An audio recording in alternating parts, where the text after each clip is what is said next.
taking a mushroom shake on the beach in Bali because they're legal there.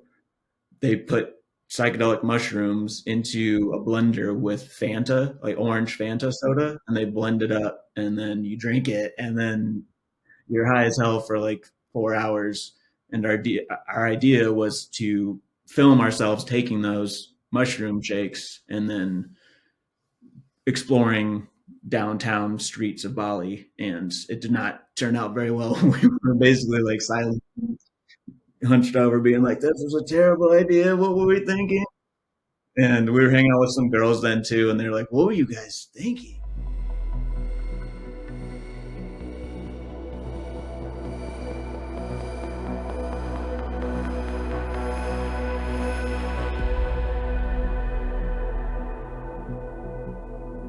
Welcome back to another episode. Today's guest is a good friend of mine, somebody who seems to have cracked the code when it comes to doing what you love and getting paid for that. This guy has had the opportunity to travel all around the world, and some of his life adventures are absolutely incredible. Without further ado, let's welcome Egan Kolb, aka the Rancho Pro. Welcome to the show, man. Woo! Nice Yeah, intro, dude. Nice intro. absolutely, man. Appreciate it. Absolutely. I've been looking forward to this conversation for a while, dude. Yeah, just the first time we met, I felt like you had so many different stories and life experiences. Because you had like a nomad lifestyle for a while. I don't know if it was right after high school, right after college, but yeah, to me, I was kind of jealous of those experiences because I love traveling and I wanted to find a venue or something that I could do that would allow me to work remotely and just travel and get to know different cultures. But tell me a little bit about that journey and how you start doing that and what made you uh, choose that path, I guess. Yeah, it's a long story, right? I can start from kind of just the beginnings, the humble beginnings of high school when I kind of fell in love with playing music, and music became just like a hobby and a passion. And I think, those career tests, the like career path tests you take in high school where you fill out the questionnaire and they're asking you like, what are your interests? And every time, I think we took those like 3 or 4 times in high school, and every time mine was always like art, creativity, music, something in that realm of just being involved with a creative lifestyle, creative career. And I owe a lot of that credit to my mom because she is an artist. She's been a painter basically my entire life.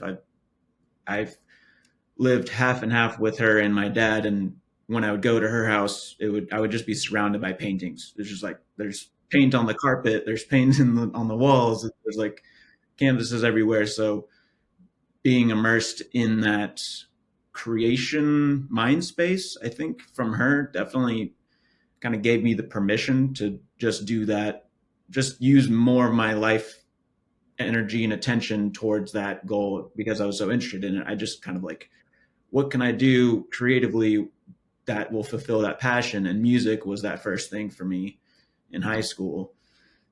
And then I went to college for audio engineering, which was kind of like a balancing act of how can I do music professionally, what I don't want to be like a music teacher. I'm not like proficient enough in my guitar playing or anything to teach guitar. So I was like dabbling in music production in high school. I would get software on my computer. I could make drum beats and I could record guitar licks over the drum beats and then record like a bass line or something. And then this audio engineering school popped up when I was kind of searching on Google for what college to go to. And it was in the Bay Area. It was called Expression College for Digital Arts. And they were, their tagline was, "We're going to make your passion your profession." And I was like, Nice I'm slogan, man. sold.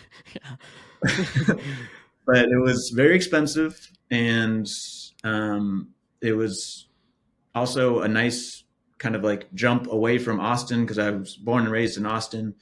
And a lot of my friends went to UT or stuck around Central Texas for college.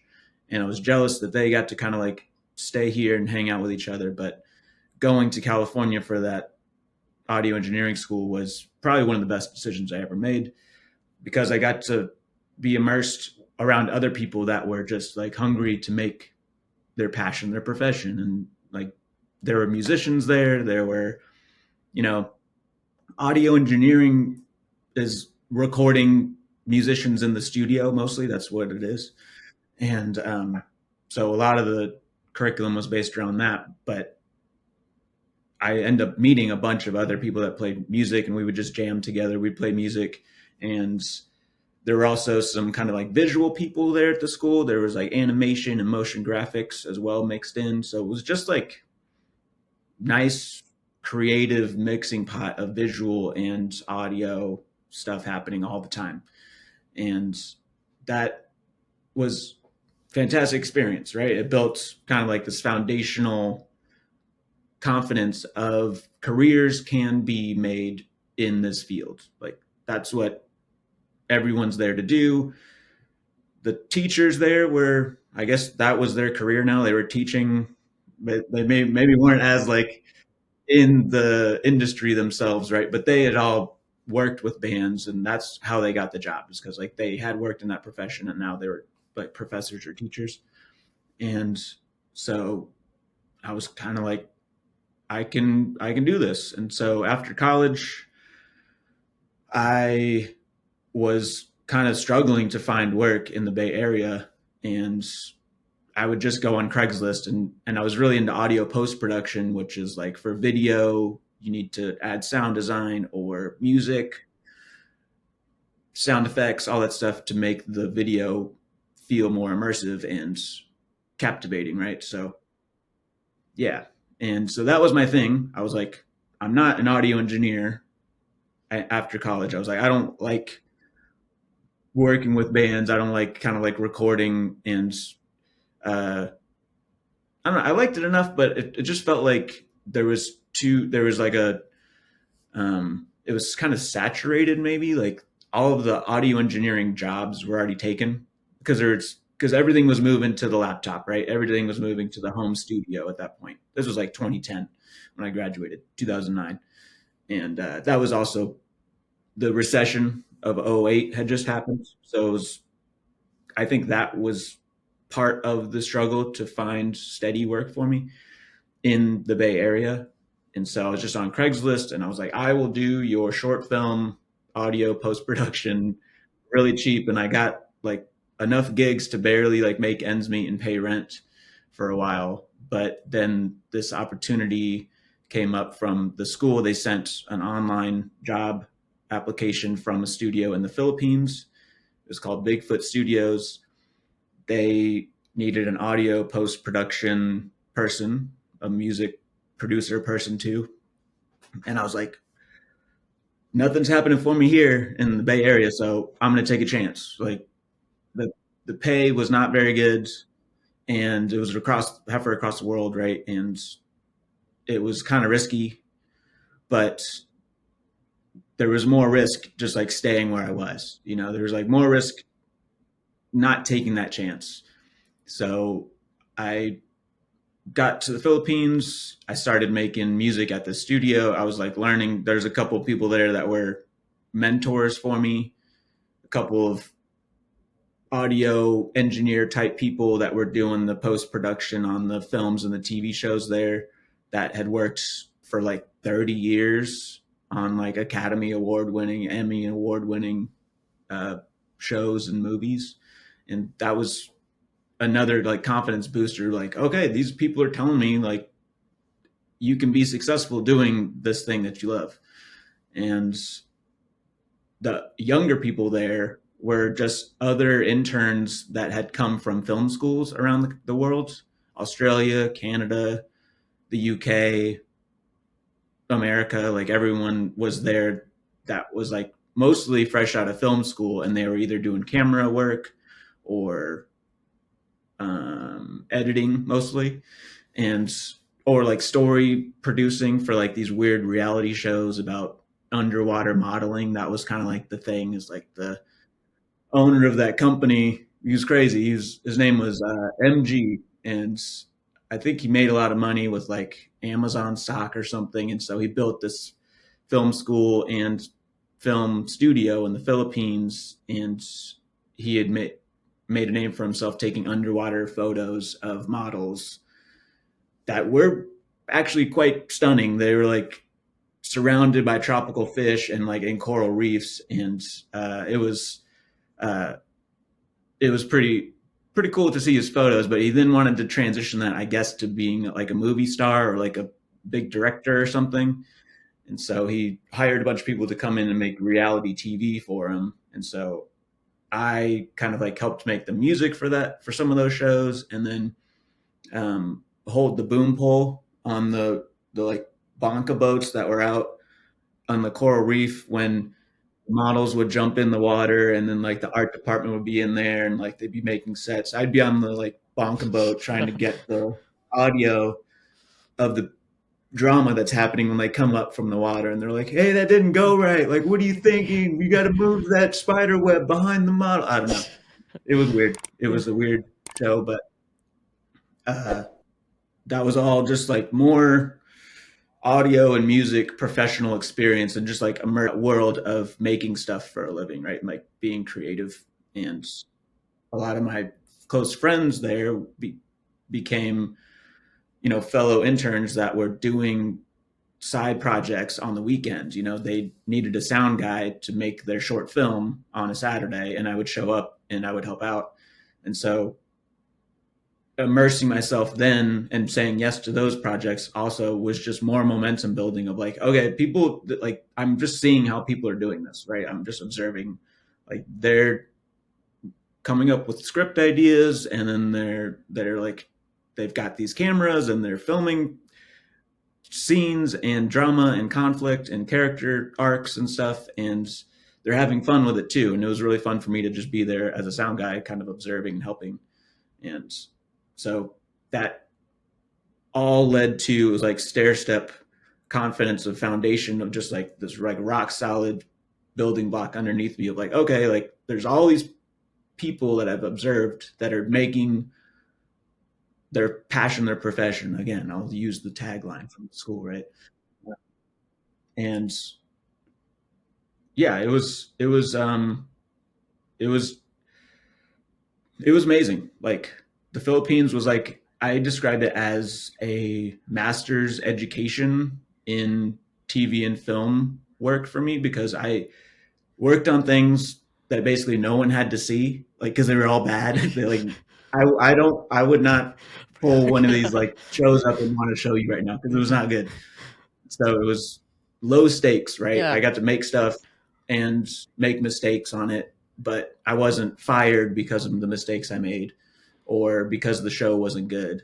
It was just learning, making, creating, repeating, and just like iterating on that process, right? So I've done a lot of that. And I kind of like slowly built up into a video. I transitioned into video production in the Philippines because the audio work wasn't paying the rent. So I kind of had to pick up a camera and start filming things. That was at a separate company, but basically they had all the cameras and they're like, come up with an idea for an internet TV show, like a pilot show. Go out and film that, cast it, like edit it, produce the whole thing, and we'll pay you. And I was watching all my friends that had done that for a couple of years before me. They just transitioned to that company and they were doing that. And I was like, okay, I'll do that too. I mean, it doesn't look that hard. I'm watching some of these videos they're making. I'm like, they're not No, that good. yeah. I could compete. I could make some stuff that's gonna at least pass the bar of getting me paid, and so I can eat and pay rent. Yeah. So um, that transition was really important. I think it was like 2012. I went from audio only, sound design and music, to picking up a DSLR camera, shooting to an SD card, putting the SD card in my computer, and then editing on Final Cut Pro. And that was all. The technology had all just evolved at that point too, so you could shoot on a small camera. Put that, there wasn't the friction of shooting to a DV tape and like converting that, and it was completely digital at that point. The DSLR revolution had happened. So I kind of got lucky with that transition time. And then, yeah, it was like smooth sailing a little bit because I moved back into my uh, sister's house in Seattle. That's where I moved back to Seattle, and I was packed with like video education, video experience, videography, video editing, confidence, and then I was just kind of like ready to make videos when I got back to the States. So How long were you in Southeast Asia at that point? For how long? How long was your experience okay, there? Uh, yeah, I moved there in 2010, and I moved back to the United States in well, 2013. three So it's years. 3 years. Wow. I mean, Yeah. were you only in the Philippines, or do you travel around other islands or small countries? Or I did get to go to Thailand for a project one time. That was fun. As part of that reality show I was talking about. It was an exotic trip to Bangkok. And um, I went to Bali for about a month for that other company, not Bigfoot, the first company I worked for, but Channel Fix was the name of the second company that was paying me to just shoot and edit stuff. I went there with a good friend from high school who was out visiting me in the Philippines, and he ended up staying with me, and we ended up kind of like filming some things because he was really good on camera talent, and I was just like filming him playing characters and doing stuff, asking people questions.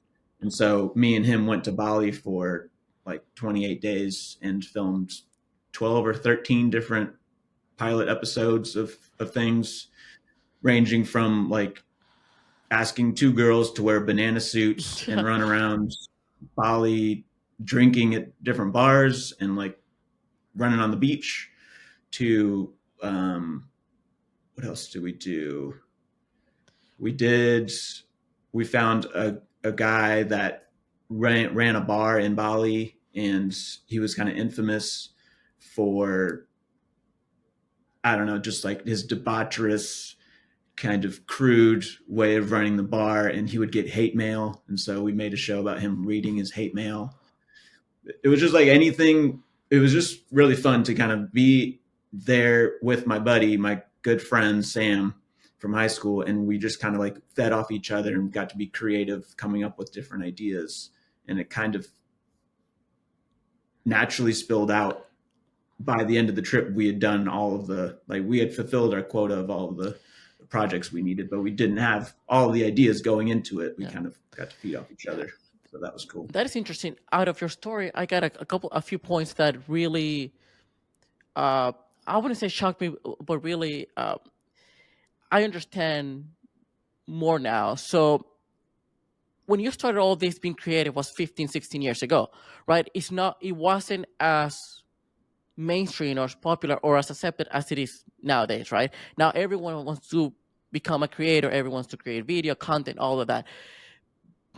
And I cannot imagine, at first I thought it was going to be that it was hard for you to just make that choice of, well, I'm not going to the traditional uh, job market, whether it's an engineer, even though it was kind of audio engineer, but engineer, business school, law school, but having a parent that was more in the artistic side, have a painter, right?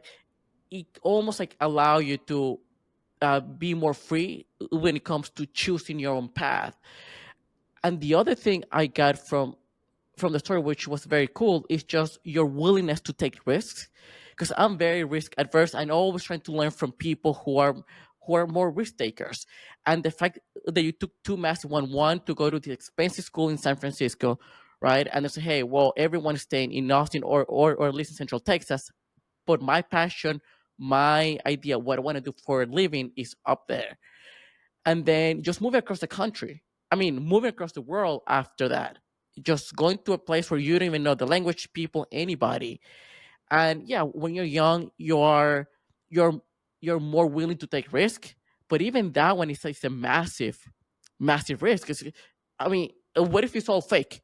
What if I get there and then I get it all It's true. screw over, kidnap, who, whatever, right? So it is fascinating how you were able to take these risks. And when you're talking then about your idea with your good friend of yours from high school, I think his name is Sam. Um, what you guys were doing back in 2011, 2012, even 2013, having these ideas and shooting this weird concept of this guy reading his um, hate mail. That's a lot what we see nowadays on YouTube. A lot of people trying to create new concepts, but you guys were doing it even before that even existed. So how was the whole one? I have like a two questions. How do you feel when you were taking those risks? Were you sure about what you were doing, and were any moments of self doubts and did you ever freak out like what the fuck am I doing now? I mean, am I really taking this risk? And the second is, what do you guys feel when you were creating all these, according to you, weird or non-traditional concept of videos or even content, knowing that that wasn't going anywhere, but you still were doing it for fun? Yeah. So the first question about like how did it feel taking the risks? It, like I said, the kind of like first risk I took to move across the country felt pretty good in terms of long term trajectory of my life path. Like it just felt instinctually like this makes sense. And you know, I visited the school before I committed. I you know I had the full confidence of my parents.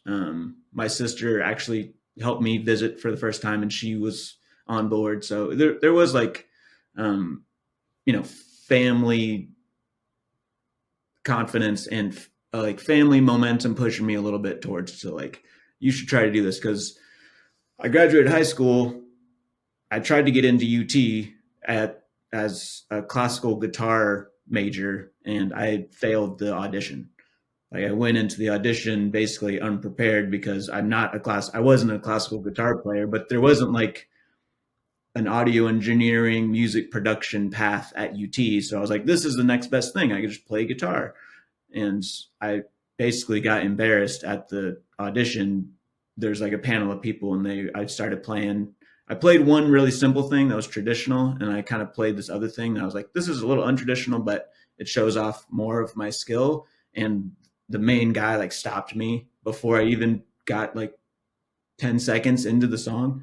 And so I was really distraught after that experience and found that school in California and was like, this feels like my people, you know? And so there was little clues along the way that helped me, that kind of pushed me away from Austin, you know, experiences that I had here that weren't that great. And then I was like, okay, this is, I'm going to go with this and I can change my mind, you know, if I don't like it. But um, that risk was kind of naturally happened. And then again, like I said, I didn't have that many options for work after college.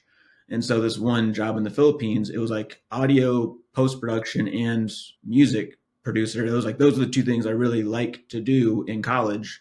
And I was like, sign me up because they talked a big game about working with, you know, I mentioned the Academy Award winner, Emmy Award winner guys that they had in the sound department. Um, Greg Kurta and oh man, I'm forgetting his name. Les Pool, maybe. Um, and so I looked them up online. I kind of, you know, I did my research on this place. I wasn't about to Yeah. just and just fly in and be like, okay, where's the Yeah. studio? And there's a dirt patch or something. Yeah. But it all looked legit, and that job title and that description was like, this is what I want to be doing full time and kind of into the future. So that felt really good making that decision. And then at least I had a steady like $800 a month coming in for 6 months. That was more than I was making after college. So that was kind of like either do that or move back in with my dad or something like that. I don't know.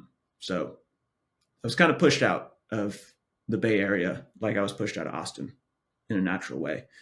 And yeah. Your other question was about making those shows with my friend Sam. Yeah. Um, yeah, it was. It's kind of like a natural creative connection we have, me and Sam. He's just easy to get along with and funny, and he's hilarious. We can both kind of like turn into kind of like silly comical humans around each other that can just have fun kind of anywhere. And I felt confident from making a bunch of videos in the Philippines before we went to Bali, because we had to pitch this idea to the owner of the company. We had basically had to be like, these are our show ideas.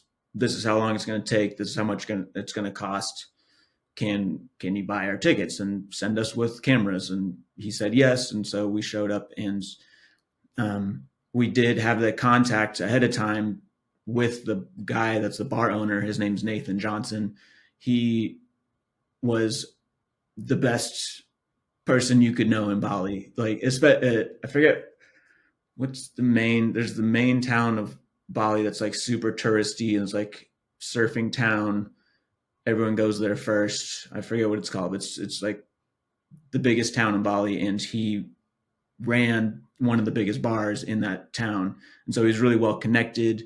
He gave us a lot of good ideas when we met up with him. We met up with him the first day, and he was just like, "Well, we could do this. You could do this. You could do this," and that adaptability of us, me and Sam, just being able to kind of run with these ideas, made it super fun and easy to fulfill those projects. And yeah, I don't know. It was like I try to think about specific moments of uh, the like individual projects we did, and it's kind of all a blur now because it was so long ago. But we definitely. I mean, I'll tell you the biggest risk we took on one of those was taking a mushroom shake on the beach in Bali because they're legal there. They put psychedelic Hmm. mushrooms into a blender with Fanta, Hmm. like Yeah. orange Fanta soda, and they blend it up, and then you drink it, and then you're high as hell for like 4 hours. And our idea was to film ourselves taking those mushroom shakes and then exploring downtown streets of Bali, and it did not turn out very well. I bet. We're Yeah. basically like silent, hunched over, being like, "This was a terrible idea. What were we thinking?" And we were hanging out with some girls then too, and they're like, "What were you guys thinking? What were you doing? We were not, You but yeah. can't take mushrooms and make a video." Yeah. So Yeah, but it was. it was cool. I mean, I bet it was just a great time. Just get to play around with. Seems like a very low risk of getting fired or screwing up.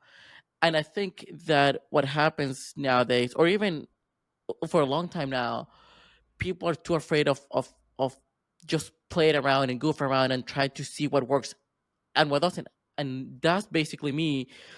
I've had all these ideas of projects I wanted to launch or to do, but the pure fact of testing out and playing around is being very terrifying to me because it's like, well, if something doesn't work out, then I'm screwed.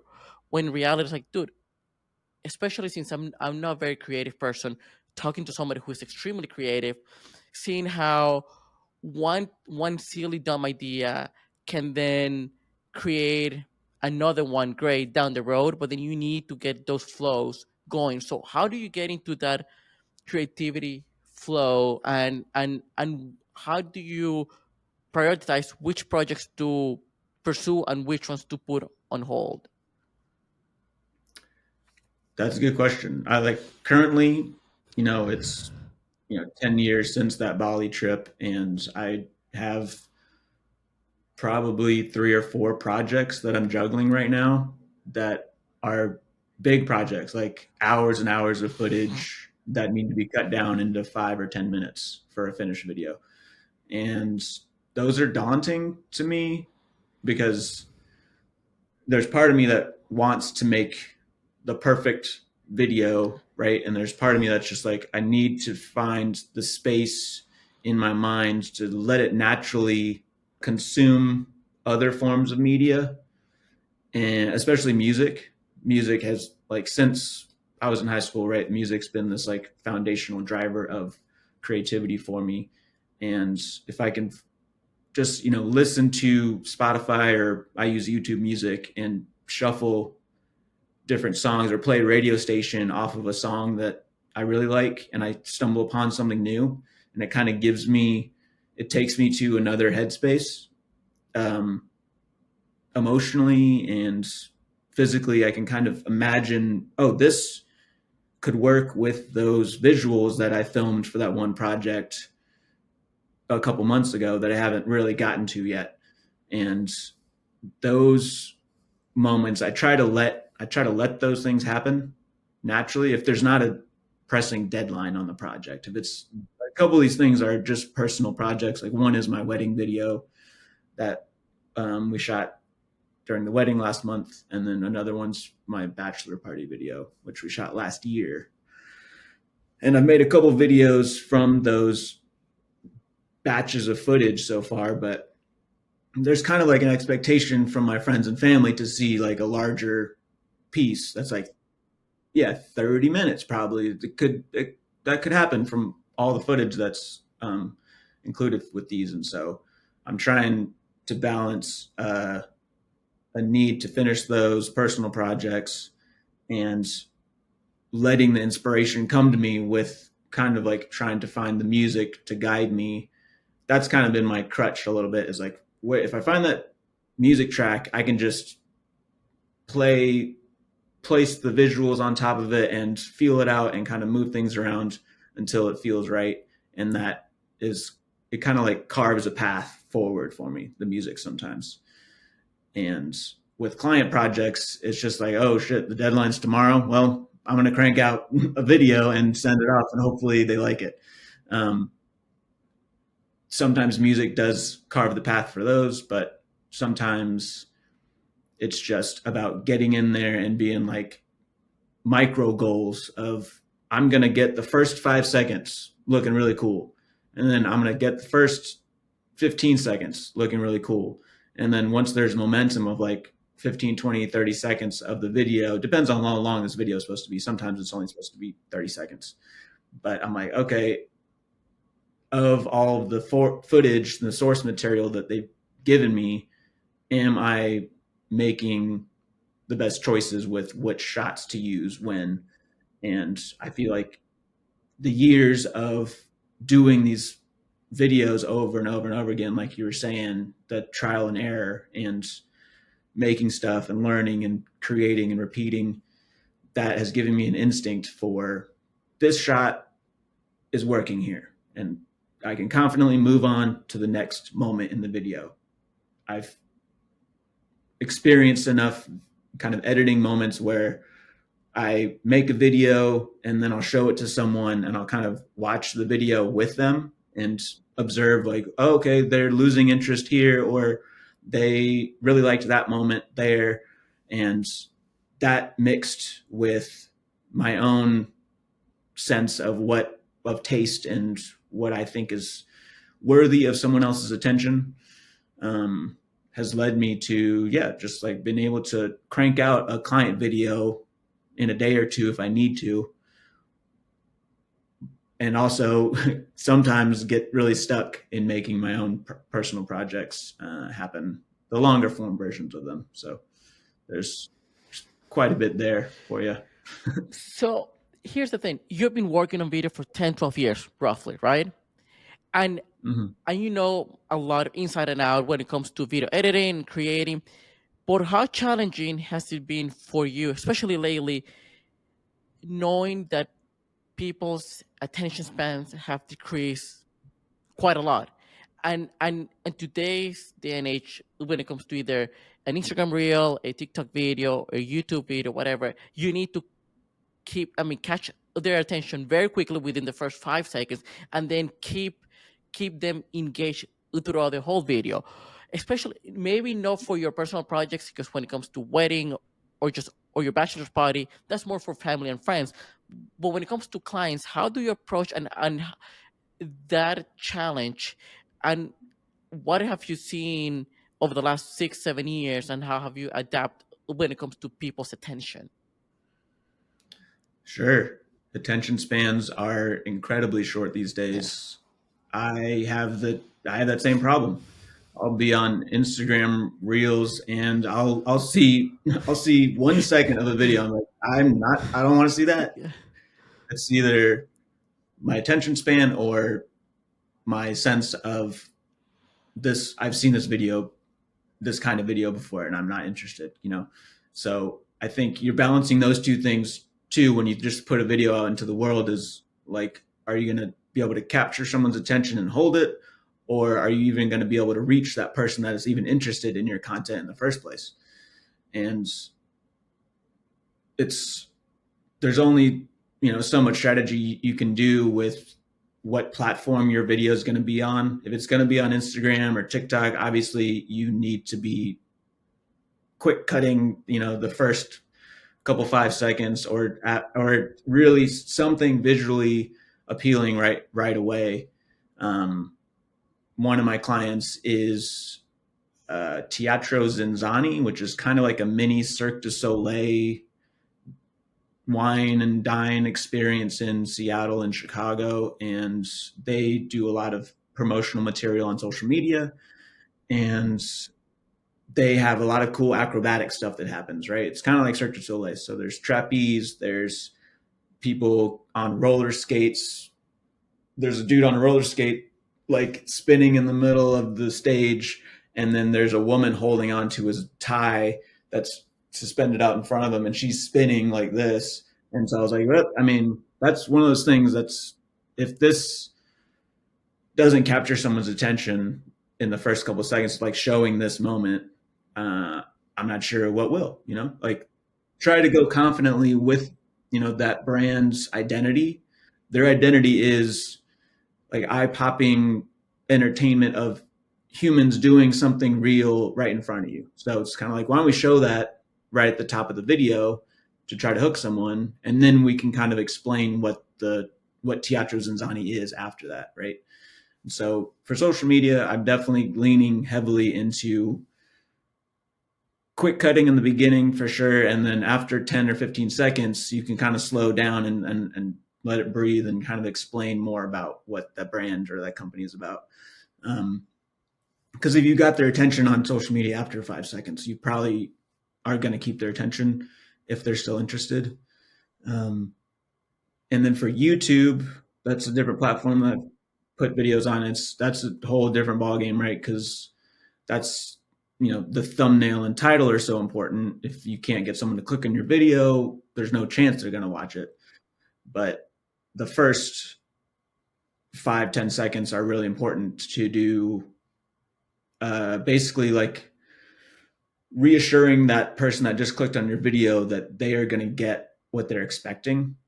So you need to show something similar to the thumbnail or explain something in the first 5-10 seconds that gives them confidence that you are making the video that they are expecting.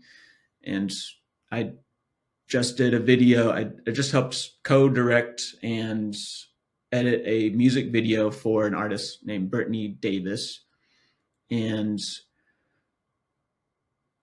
this was in Seattle, and it happened last month, late November. And the idea with my co-directing partner, Donald Bird, who's a choreographer, he's really creative and comes up with really cool video ideas. And his idea for this video was, because Brittany's blind, we're going to start the video with putting the audience kind of in the shoes of a blind person who's hearing almost like ASMR type dance rhythms from a dancer, but we can't see the dancer. And so we're trying to put the audience into Brittany's head while Brittany hears the dance happening, and then the song and the rhythm kind of builds underneath that dance movement. And I was kind of like, okay, well, it's going to start really slow. Like that edit sounds really slow to me, to the start of it. And so I made sure at the beginning of the video to cut together basically like a really quick 3-4 second thing where it's got kind of like reverse sound effects, and we're kind of like right away we're like there's kind of like three or four versions of Brittany's head that are transposing over each other, and there's kind of like a building up of the sound swell that kind of then drops us into Brittany's head, and then we're kind of like slowly in this dream state of Brittany's mind, hearing these moments from the dancer, and that intro before the song even starts is probably like a minute and a half, Wow. I would say, and it's really slow. But I think my instinct for having that really fast part at the beginning was a good one because I the client liked it. You know, they didn't. There was no notes on that part, and I think if maybe that part wasn't there, it wouldn't capture as many people's attention who might stumble across it that are Yeah. younger people on YouTube. You know, they don't know the whole story about this is more of a film music video, a cinematic music video attempt rather than like a really pop music right off the bat. We got your attention. We're not going to stop the editing, you Yeah. know? So, Yeah, it's funny that you mentioned that because I'm not very much into music, but one thing I've noticed, like those productions of uh, making a video for a song, they're no longer. I mean, artists or bands are not making those anymore. Before, all these bands or even singers used to put a lot of effort, time, and production on making a very almost like telling a story through their video. Why do you think that that's happening? It seems like all of these, we're losing that part of video making, the storytelling from the artist's point of view, I guess. yeah, I think it depends on the artist, right? Like, I see, you know, there's big artists like Dua Lipa. She makes amazing videos that maybe don't have as much of a story behind it and maybe aren't as like trying to go as deep and cinematic and filmic as this video that we did together.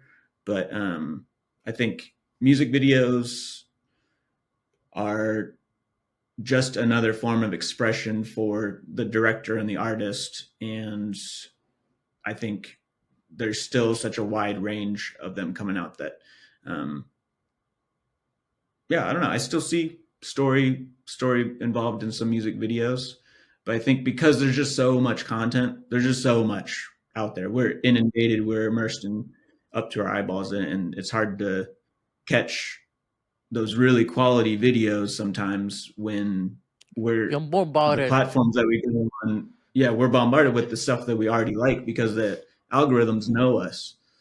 YouTube, Instagram, TikTok, and knows what we like because we've clicked the like button on things, we've subscribed to certain things, and so it's going to keep feeding us what we like.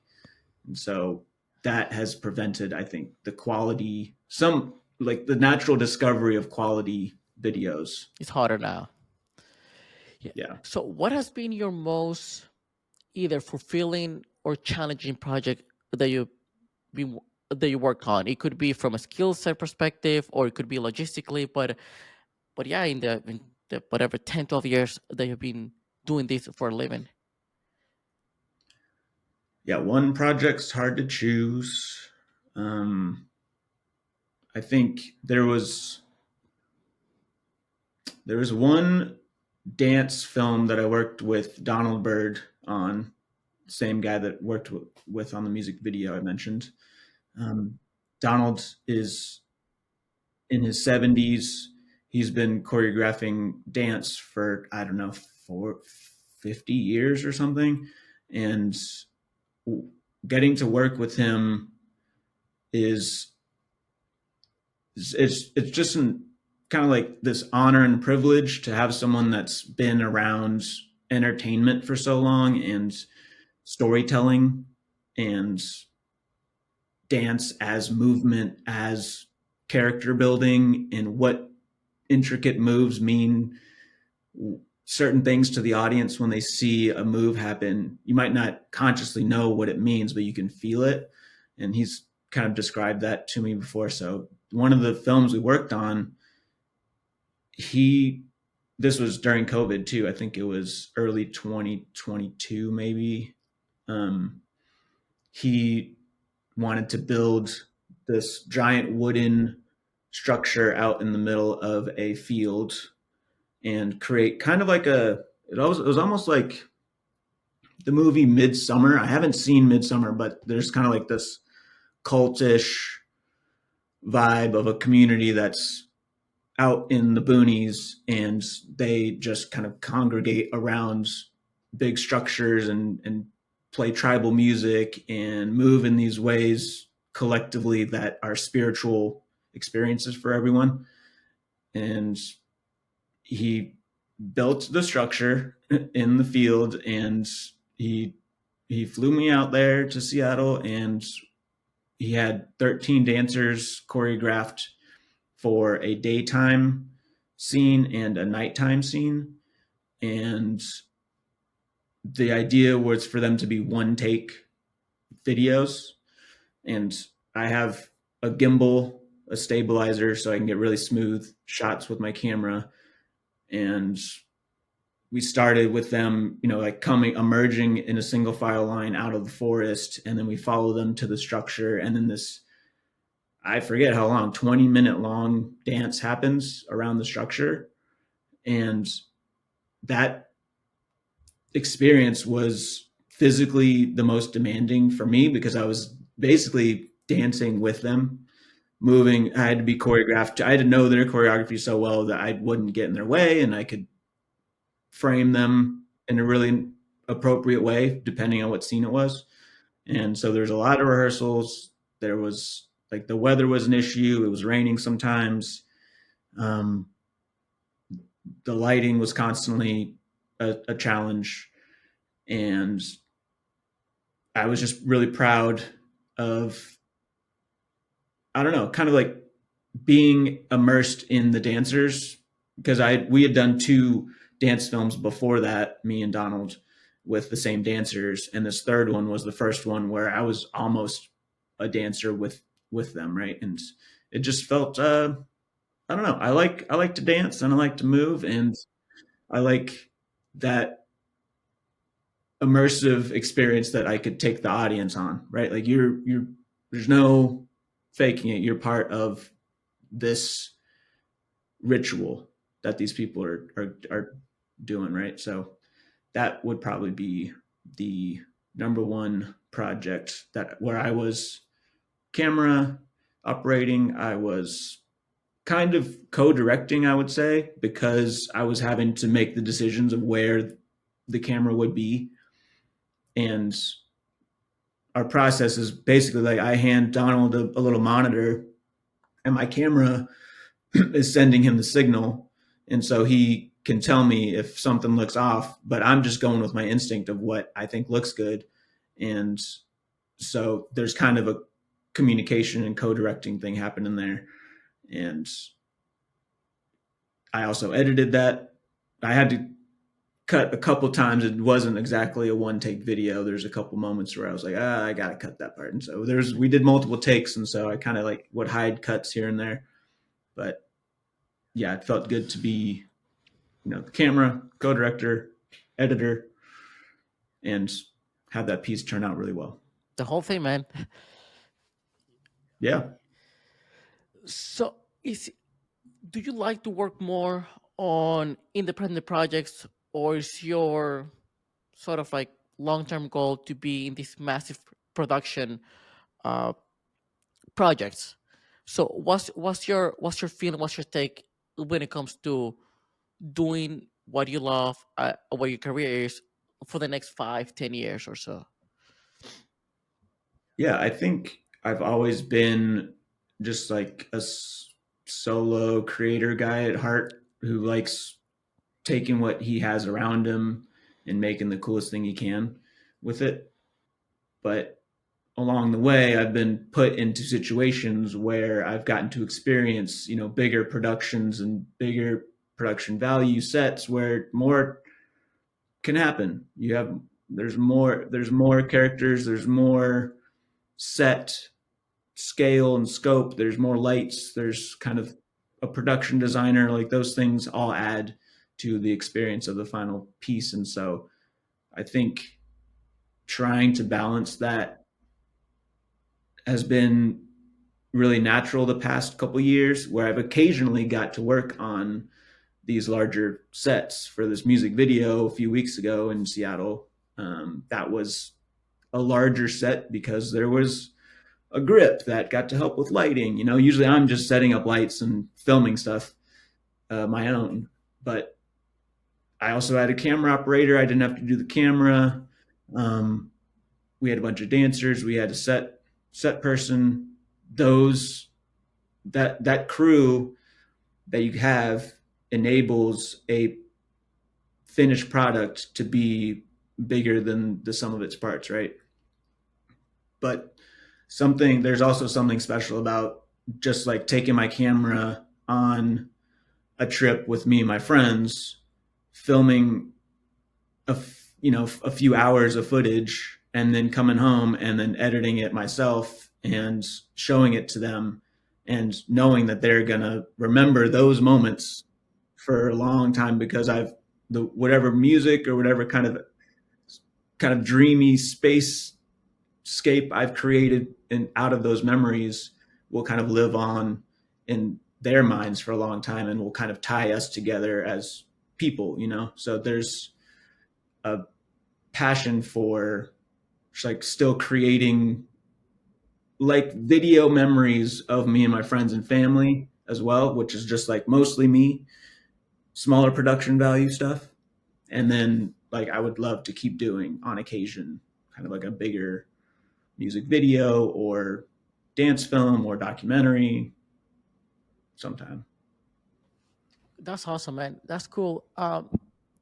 What would be, I think this is more like a closing question, but what would be your advice for people who wants to start their journey into this creative industry and being their own boss and having a digital nomad lifestyle, even though you're based in Austin, you've been living in Austin for the last few years or so, but you only travel uh, where they hire you to go. But based on your experience, based what if all the mistakes that you have made in the past and things that you would uh, change, well, if somebody wants to start today, what would be your advice to them?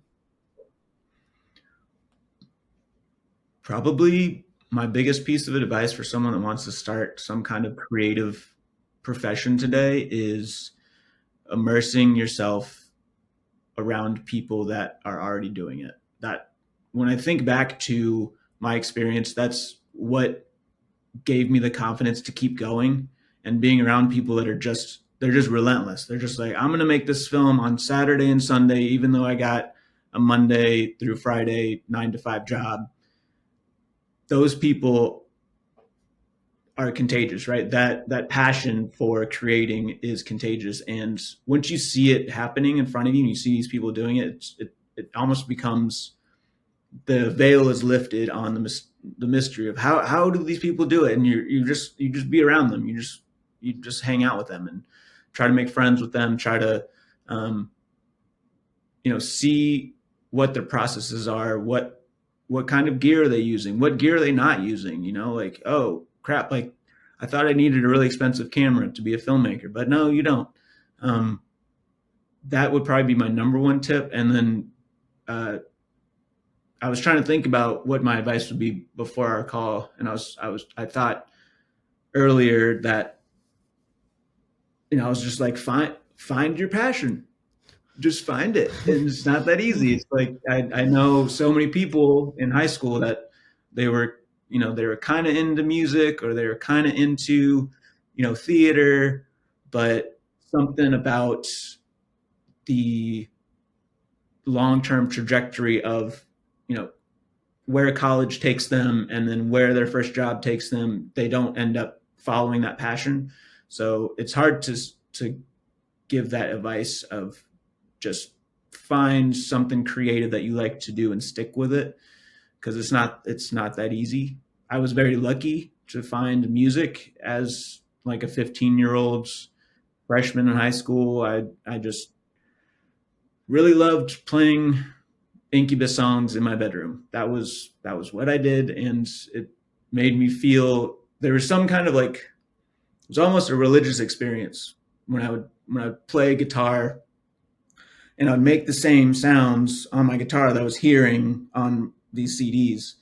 And so there was something about that that kept calling me back to it, right? I just kept wanting to do it. And so if there's something like that, it might not be a creative thing, it might not be music, it might not be art.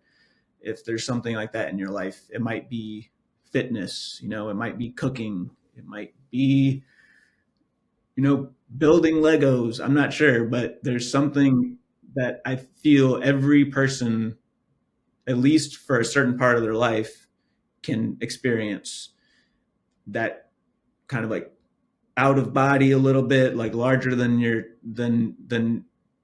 own mind, and it kind of like takes you out of your own mind for a little bit, and you can kind of like let go of that inner monologue that's kind of always there. And that's what music was for me. And so maybe exploring around with different vocations and creative outlets and seeing what kind of speaks to you. I think that would be my number two tip.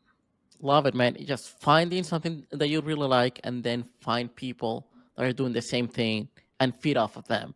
Just get involved with what they're doing, and your learning curve is going to be much quicker, I guess, if you surround yourself with people that have walked the walk, and you can learn from their mistakes and from their growing pains, which is an absolute uh blessing, I guess, finding those people and be able to grow together. Yeah, I mean, Egan, I had a really good time just talking to you. It was a total pleasure. Where can people find you if they want to create a video, or if they want an editor or something like that? Sure, thanks. Yeah, it's my website has just been updated. It's elranchopro.com. You can find my you can send me an email through Yeah. there, or I'm El Rancho Pro on Instagram. You can hit me up, DM me. I will respond, and maybe we could work together sometime. I'm glad you're doing this, Daniel. I think you're doing great. You're listening to people that you're inspired by, and I Yeah. think that's inspiring me too. Thanks, man. It's a pleasure. Yeah, and I'll add your website and your Instagram to the show notes and on the YouTube description. So anybody wants to have like a cool video, I've seen some of yours in on Instagram at least, and it's like I've been learning how to edit just recently, and it's like, come on, man, that is just like that's way too complex for me. But yeah, I mean, it's a very cool way of edit that you have. So if anybody needs, just contact Egan, man. Well, Thanks so much, Daniel. yeah, it was a pleasure, Appreciate it. man.